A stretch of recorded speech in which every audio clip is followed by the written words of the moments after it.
Part 5th, in which it is told how that Robin Hood met a sorrowful knight and brought him to Sherwood. Also, how the Bishop of Hereford was more generous than he desired to be. Likewise, it is told how Sir Richard of the Lee paid his debts in due season, both to the Prior of Emmet and to Robin Hood. Section 1. Robin Hood aideth a sorrowful knight. So passed the gentle springtime, away in budding beauty, its silver showers and sunshine, its green meadows and its flowers. So likewise passed the summer with its yellow sunlight, its quivering heat and deep, bosky foliage, its long twilights and its mellow nights, through which the frogs croaked and fairy folk were said to be out on the hillsides.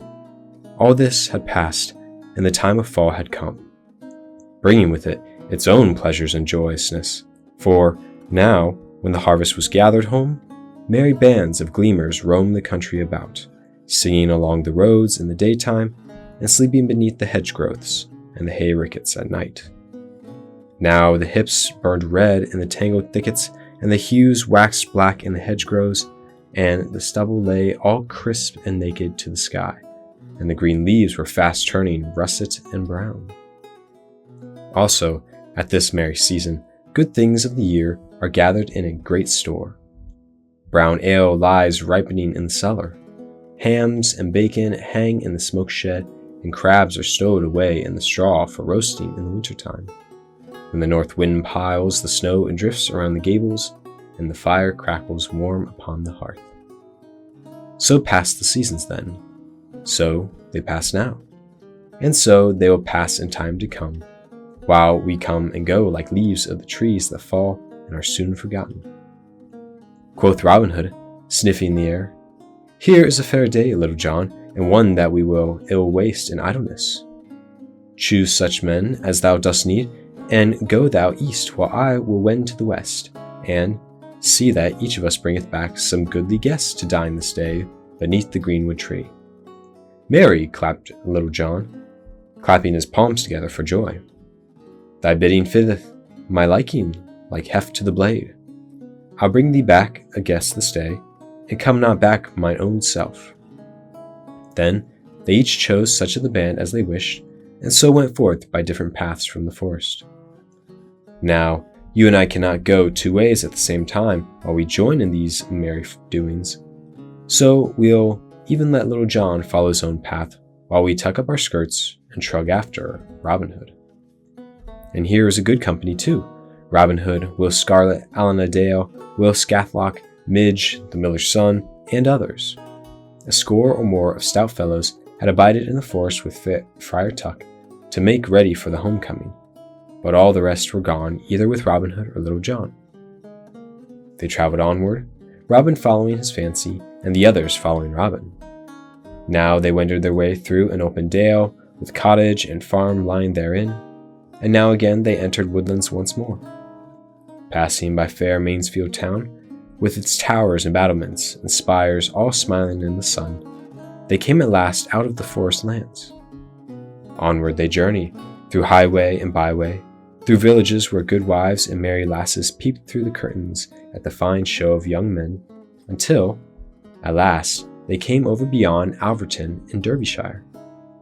By this time, high noontide had come, yet they had met no guest such as was worth their while to take back to Sherwood. So, coming at last to a certain spot where a shrine stood at the crossing of two roads, Robin called upon them to stop. For here, on either side, was sheltered of high hedge-growths, behind which was good hiding, whence they could watch the roads at their ease while they ate their midday meal. Quoth merry Robin, "Here, methinks, is good lodging, where peaceful folks, such as we be, can eat in quietness. Therefore, we will rest here and see what may, perchance, fall into our luck-pot." So they crossed a still and came behind a hedgerow where the mellow sunlight was bright and warm, and where the grass was soft, and there sat them down. Then each man drew from the pouch that hung beside him that which he had brought to eat, for a merry walk such as this sharpens the appetite, till it is as keen as a March wind. So no more words were spoken, but each man saved his teeth for better use, munching at brown crust and cold meat right lustfully. In front of them, one of the highroads crossed up the steep hill and then draped suddenly over its crest, sharp cut with hedge growth and shaggy grass against the sky. On the top of the windy hill peeped the eaves of a new few houses of the village and fell back into the valley behind. There also showed the top of a windmill, the sail slowly rising and dipping from behind the hills against the clear blue sky as the light wind moved them with creaking and laboring swing. So the yeomen lay behind the hedge and finished their midday meal, but still the time slipped along and no one came. At last a man came, slowly riding over the hill and down the stony road toward the spot where Robin and his band lay hidden. He was a good stout knight, but sorrowful of face and downcast of mind. His clothes were plain and rich, but no chain of gold, such as a folk of his stand in life wore at most times, hung around his neck, and no jewel was about him. Yet no one could have mistaken him for aught but one of the proud and noble bloods. His head was bowed upon his breast, and his hands drooped limp on either side, and so he came slowly riding, as though sunk in sad thoughts, while even his good horse, the reins loosened upon his neck, walked with hanging head, as though he shared his master's grief.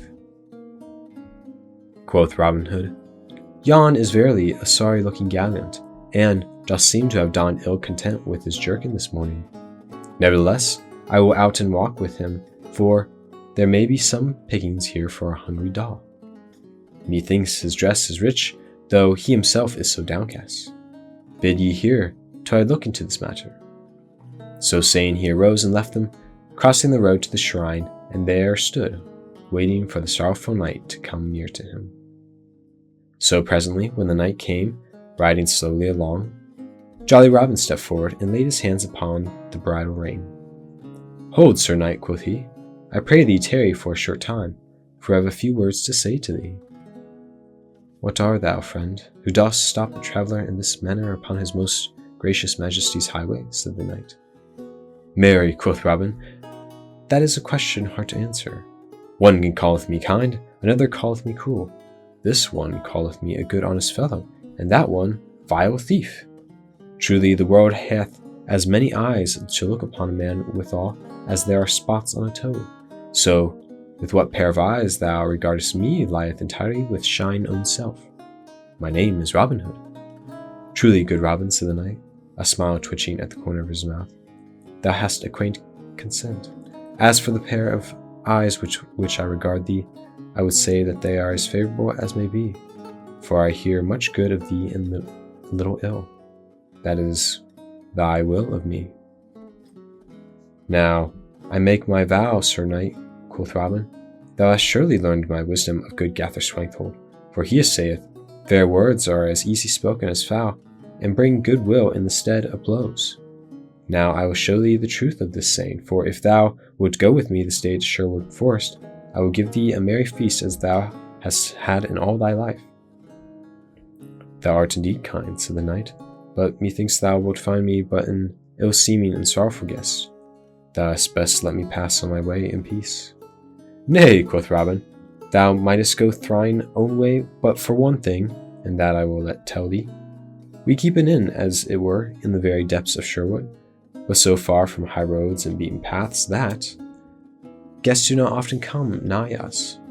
So I and my friends set off merrily and seek them when we grow dull of ourselves. Thus the matter stands, Sir Knight, yet I will furthermore tell thee that we count upon our guests paying a reckoning." "I take thy meaning, friend," said the knight gravely, "but I am not thy man, for I have no money by me." "Is it sooth?" said Robin, looking at the knight keenly. "I can scarce choose but believe thee. Yet, Sir Knight, there be those of thy orders whose word is not to be trusted as much as they would have others believe. Thou wilt think no ill if I look for myself in this matter." Then, still holding the horse by the bridle rein, he put his fingers to his lips and blew a whistle, whereupon 80 yeomen came leaping over the still and ran to where the knight and Robin stood.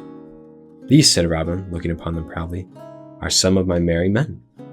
They share and share alike with all my joys and troubles, gains and losses. Sir Knight, I pray thee, tell me what money thou hast about thee. For a time the knight said no word, but a slow red rose into his cheeks. At last he looked Robin in the face and said, I know not why I should be ashamed, for it should be no shame to me. But friend, I tell thee the truth, when I say that in my purse are 10 shillings, and that is every gout that Sir Richard of the Lea hath in all the wide world. Then Sir Richard ended. A silence fell, until at last Robin said, And dost thou pledge me thy knightly word that this is all thou hast with thee? Yea, answered Sir Richard, I do pledge thee my most solemn word as a true knight.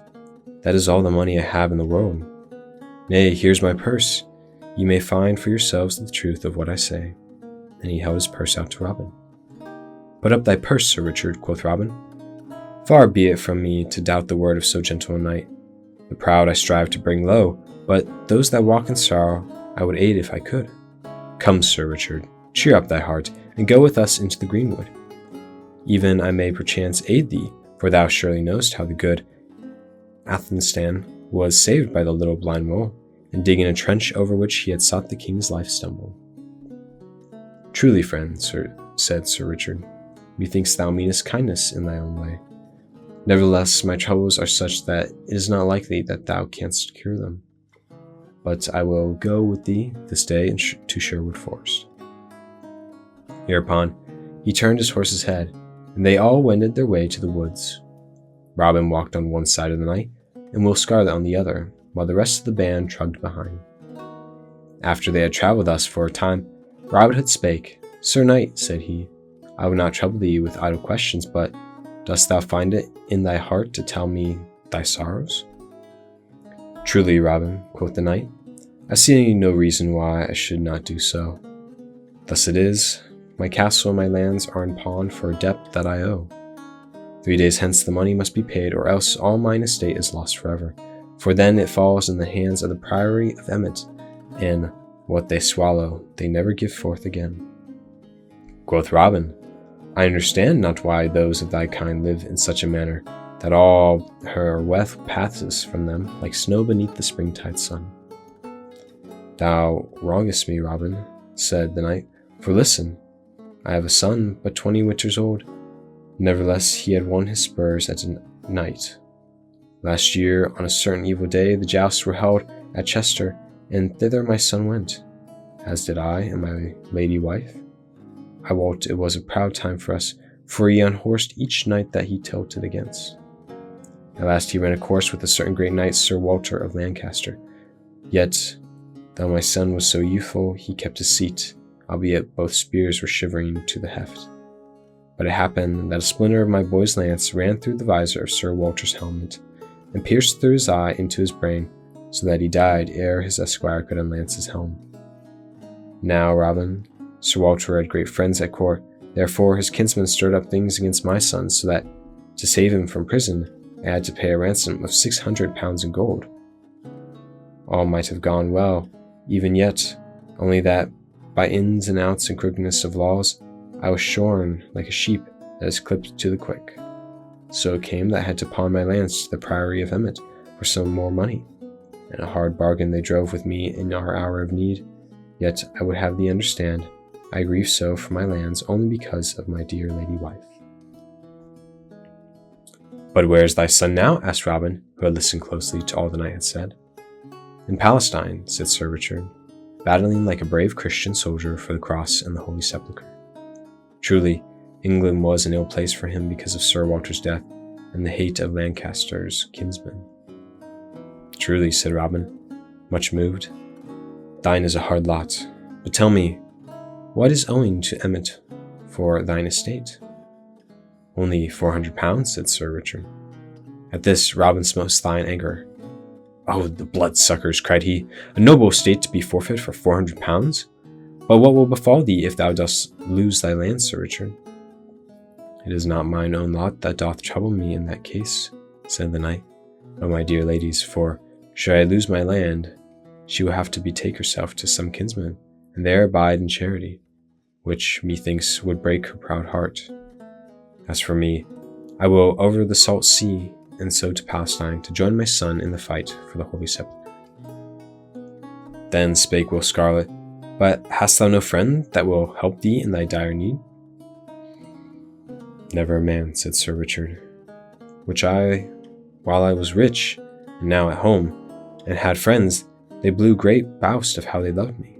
But when the oak falls in the forest, the swine run from beneath it, lest they should be smitten down also. So my friends have left me, for not only am I poor, but I have great enemies. Then Robin said, Thou sayest thou hast no friends, Sir Richard. I make no boast, but many have found Robin Hood a friend in their troubles. Cheer up, Sir Knight, I may help thee yet. The knight shook his head with a faint smile, for all that, Robin's words made him more blithe of heart. For in true hope, be it ever so faint, bringeth gleam into a darkness, like a little rushlight that coatheth but a goat. The day was well nigh gone, and they came near to the greenwood tree. Even at a distance, they saw by the number of men that Little John had come back with some guest, but when they came near enough, whom should they find but the Lord Bishop of Hereford? The good bishop was in a fine stew, I wot. Up and down he walked beneath the tree like a fox caught in a hen's coop. Behind him were 3 black friars standing still together in a frightened group, like 3 black sheep in a tempest. Hitched to the branches of the tree close at hand were 6 horses, one of them a barb with gay trappings upon which the bishop was wont to ride, and the others laden with packs of divers shapes and kinds, one of them which made Robin's eyes glisten, for it was a box not overly large, but heavily bound with bands and ribs of iron. When the bishop saw Robin and those with him come into the open, he made as though he would have run towards the yeoman, but the fellow that guarded the bishop and the 3 friars thrust his quarterstaff in front, so that his lordship was fain to stand back, through which frowning brow and angry speech. Stay, Lord Bishop, cried jolly Robin in a loud voice, when he saw what had passed. I will come to thee with all speed, for I would rather see thee than a man in merry England. So saying, he quickened his step, and soon came to where the bishop stood fuming. How now, quoth the bishop in a loud and angry voice, when Robin had come to him. Is this the way that thou and thy band treat one so high in the church as I am? I and these brethren were passing peacefully along the road, and our pack of horses, and a 50 of men to guard them, when up comes a great strapping fellow, full 7 feet high, with 80 or more men back of him, and calls upon me to stop, me, the Lord Bishop of Hereford. Mark thou. Whereupon my armed guards beshrew them for cowards, straight ran away. But look ye, not only did this fellow stop me, but he threatened me, saying that Robin Hood would strip me as bare as a winter hedge. Then, besides all this, he called me such vile names as fat priest, man-eating bishop, and money-gorging usurer, and what not, as though I were no more than a strolling beggar or tinkerer. Moreover, when I came here, I found a great fat man, a mock priest, that slapped me upon the shoulder as though I, God wot, were a pothouse fellow. Marry, come up with a wainscon, cried Friar Tuck, bustling forward and thrusting himself in front of the bishop. Marry, come up, I say, and he snapped his fingers under the bishop's nose, whereat the other started back as though the snap was a clap of thunder. Mock priest, thou callest me, forsooth? Look ye now, bishop, I wot I am a holy man as thou art, and might have been a bishop mine own self, had I not been born under a hedge. Am I as learned, too, as thou art, albeit I could never master that vile Latin, my tongue being only shaped for good stout English. Yet I tell thee, I can say my paters and aves with no more slip of the tongue than thou fat man. At this the bishop glared upon the stout friar like an angry cat, whilst even Sir Richard laughed. Only Robin kept a grave face. Stand back, Tuck, he said. Thou shouldst not beard his lordship's reverence in this wise. Alas, my lord, thou hast been so ill treated by my band. I tell thee truly that we greatly reverence thy cloak. Look, Little John, stand forth straightway. At these words Little John came forward, twisting his face into a whimsical look as though he would say, Ha! Mercy upon me, good master. Then Robin turned to Bishop of Hereford and said, "Was this the man you spake so boldly to your lordship?" "Aye, truly it was the same," said the bishop. "A naughty fellow, I wot." "And didst thou, Little John," said Robin in a sad voice, "call his lordship a fat priest?" "Aye," said Little John sorrowfully. "And a man-eating bishop?" "Aye," said Little John, more sorrowfully than before. "And a money-gorging usurer?" "Aye," said Little John, in so sorrowful a voice that it might have drawn tears from the Dragon of Wensley. "Alas, that these things should be," said jolly Robin, turning to the bishop, "for I have ever found Little John a truthful man." At this a roar of laughter went up, whereabout the blood rushed into the bishop's face till it was cherry red from crown to chin. But he said nothing, and only swallowed his words, though they well nigh choked him. "Nay, my lord bishop," said Robin, "we are rough fellows, but I trust not such ill men as thou thinkest after all. This is not a man here that would harm a hair of thy reverenced head. I know thou art galled by our jesting, but we are all equal here in the greenwood, for there are no bishops or barons or eorls among us, but only men. So thou must share a life with us while we dost abide here. Come, busk ye, my merry men, and get the feast ready. Meantime, we will show our guests our woodland sports." So, while some of them went to kindle the fires for roasting meats, others ran, leaping to their cudgel and longbows. When Robin brought forward Sir Richard of the Lee, "My lord bishop," said he, "here is another guest that we have with us today. I wish that thou might knowest him better, for I and all my men will strive to honor you both at this merry-making." "Sir Richard," said the bishop in a reproachful tone, "methinks thou and I are companions, and fellow sufferers in this den of—" He was about to say thieves, but he stopped suddenly, and looked askance at Robin Hood. "Speak out, bishop," quoth Robin, laughing. "We are of Sherwood Wood. Check not an ease flow of words. Den of thieves, thou west about to say." Quoth the bishop, "Mayhaps that was what I meant to say, Sir Richard, but this I will say, and I saw thee just now laugh at the scurrious jest of these fellows. It would have been more becoming of thee, methinks, to have checked them with frowns instead of spurning them on by laughter." "I meant no harm to thee," said Sir Richard, "but a merry jest is a merry jest, and I may truly say I would have laughed at it had it been against mine own self." But now Robin Hood called upon certain ones of his band, who spread soft moss upon the ground, and laid deerskins thereon. Then Robin bade his guests to be seated, so they all three sat down. Some of the chief men, such as Little John, Will Scarlet, Allan a Dale, and others, stretched themselves upon the ground near by. Then a garland was set up at the far end of the glade, and thereat the bowmen shot, and such shooting was done that day as it would have made one's heart leap to see. And all the while, Robin talked so quaintly to the bishop and the knight that, the one forgetting his vexation, and the other his troubles, they both laughed aloud again and again. 10 men shot 3 rounds of arrows each, and although the garland was but 3 palms' breadth wide, and was full 70 yards distant, only 2 arrows went without the ring. "By Our Lady, good friend," said the bishop to Robin, "never did I see such shooting in all my life as these men of thine do. But I have heard so oft of thy skill. Canst thou not shoot us a touch of it?" "Why," quoth Robin, "the light groweth somewhat dim, and things begin to glimmer nevertheless. I will try what I can do." So saying, he rose from where he sat, then, drawing his dagger, he cut a hazel wand, a little greater in girth than a man's thumb, and peeled the bark therefrom. He walked with measured steps 80 yards distance. Then he thrust the staff into the ground, and gave him back to where the others sat. And Allan a Dale handed him his good stout yew bow, which Robin forthwith strung. Then, emptying his quiver upon the ground, he searched around the arrows carefully till he had chosen one of his liking. Having so done, he notched the arrow, and stood in position, and all around so hushed that they might have heard the falling of a leaf.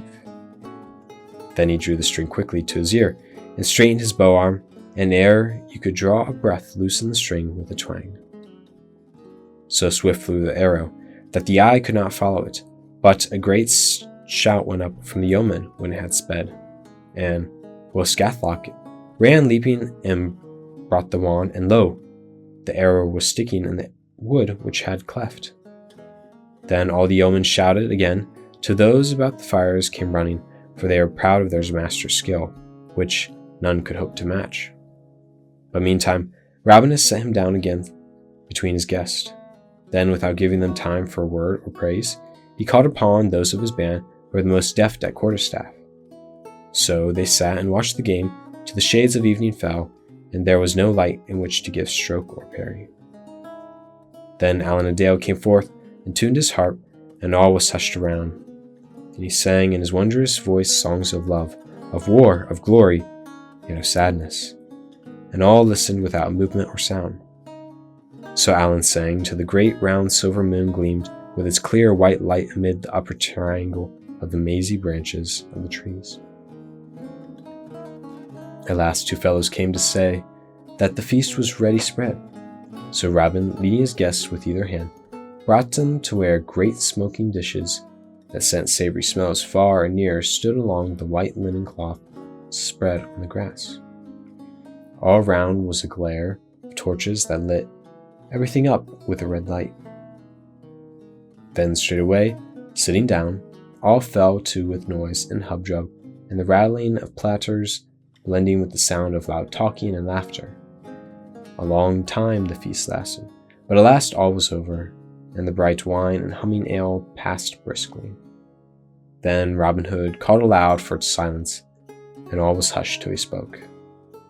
"I have a story to tell you all, so listen to what I have to say," quoth he. Whereupon, without much ado, he told them all about Sir Richard, and how his lands were in pawn.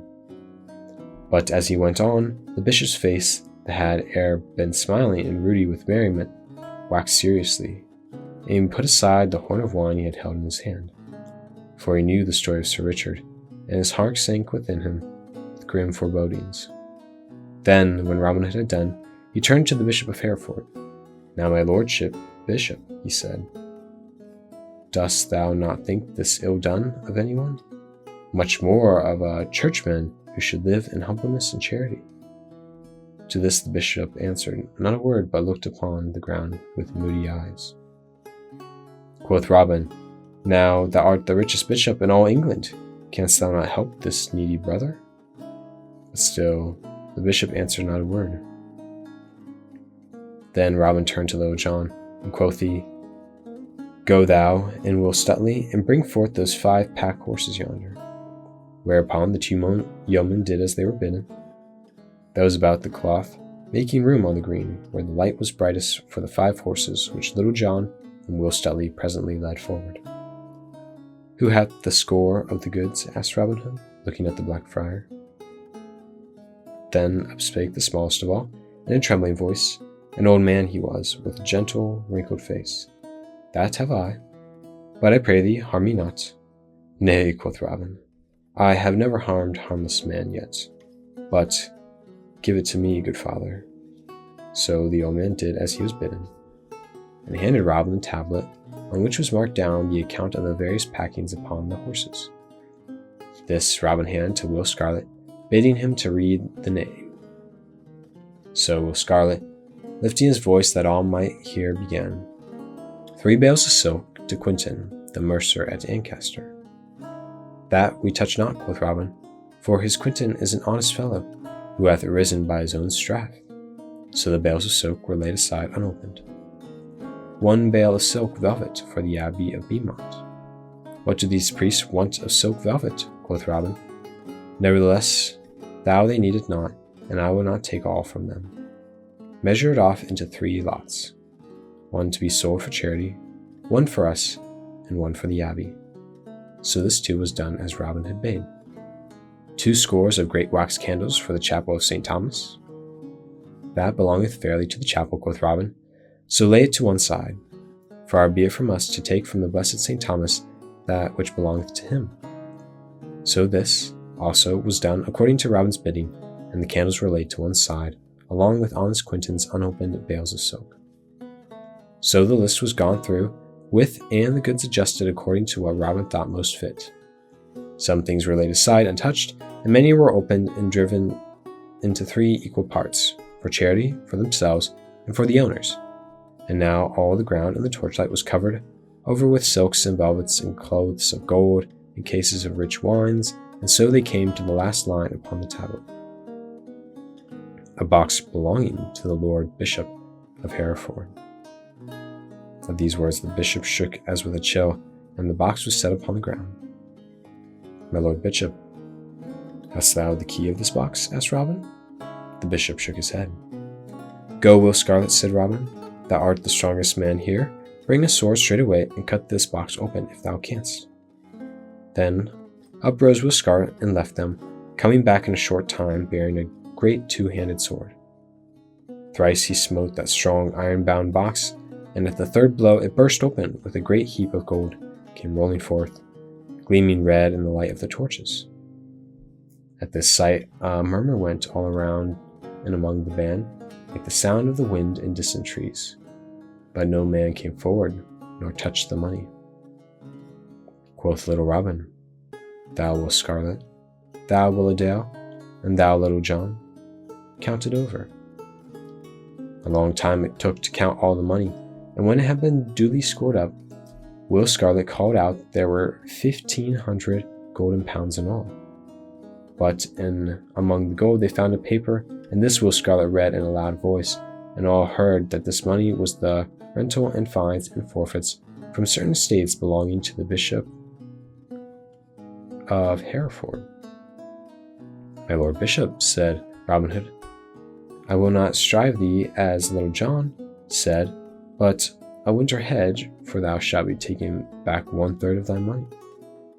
1/3 of it thou canst well spare to us, for thy entertainment, and that of thy train, for thou art very rich.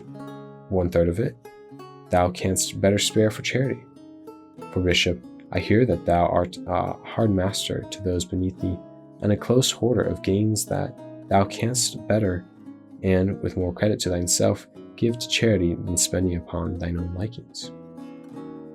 At this the bishop looked up, but he could say never a word, yet he was thankful to keep some of his wealth. Then Robin turned to Sir Richard of the Lea, and quoth he, Now, Sir Richard, the church seemed like to despoil thee.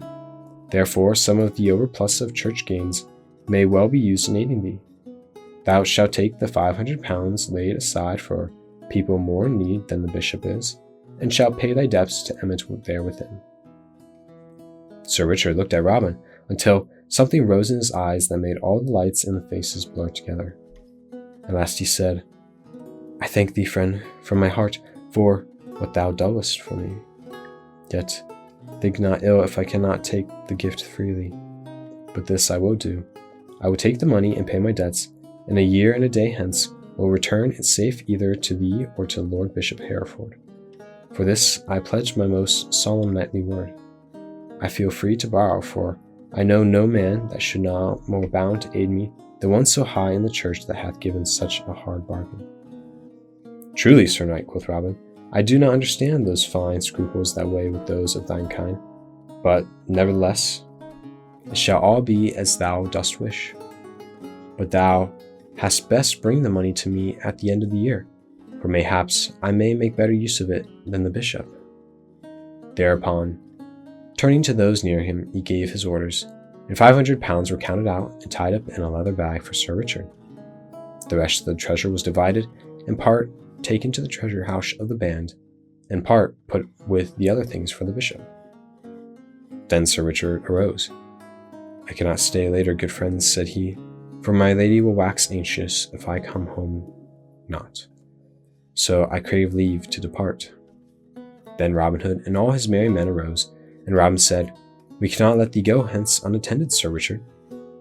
Then up spake Little John, Good master, let me choose a score of stout fellows from the band, and let us arm ourselves in a seemly manner, and so serve as retainers to Sir Richard, till he can get others in our stead. Thou hast spoken well, Little John, and it shall be done, said Robin. Then up spake Will Scarlet, Let us give him a golden chair to hang about his neck, such as befits one of his blood, and also golden spurs to wear at his heels. Then Robin said, Thou hast spoken well, Will Scarlet, and it shall be done. Then up spake Will Stuteley, Let us give him yon bale of rich velvet, and yon roll of cloth of gold to make home to his noble lady wife, as a present from Robin Hood and his merry men all. At this all clapped their hands in joy, and Robin said, "Thou hast well spoken, Will Studley, and it shall be done." Then Sir Richard of the Lea looked all around and strove to speak, but could scarcely do so for the feelings that choked him. At last he said in a husky, trembling voice, "Ye shall all see, good friends, that Sir Richard of the Lea will ever remember your kindness this day. And if ye be at any time in dire need or trouble, come to me and my lady, and the walls of Castle Lea shall be battled down ere harm shall befall you." He could not say nothing further, but turned hastily away. But now Little John and 19 stout fellows whom he had chosen for his band came forth all ready for the journey. Each man wore upon his breast a coat of linked mail, and on his head a cap of steel, and at his side a good stout sword. A gallant show they made as they stood all in a row. Then Robin came and threw a chain of gold about Sir Richard's neck, and Will Scarlet knelt and buckled the golden spurs upon his heel. And now Little John led forward Sir Richard's horse, and the knight mounted.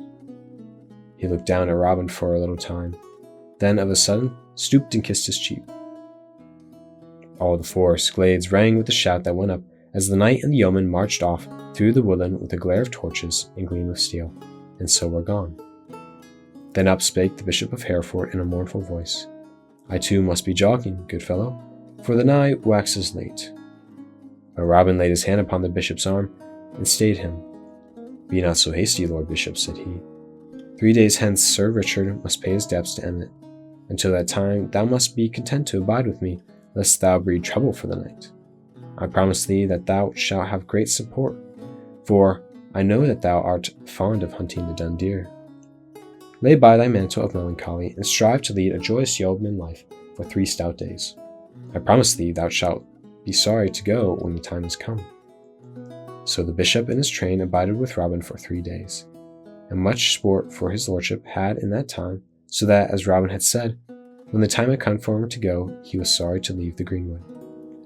At the end of the 3 days, Robin set him free, and sent him forth from the forest with a guard of yeomen to keep freebooters from taking what was left of the packs and bundles.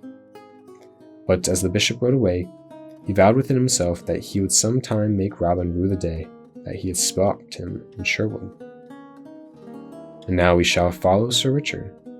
So listen, and you shall hear what befell him, and how he paid his debts at Emmet Priory, and likewise in due season to Robin Hood.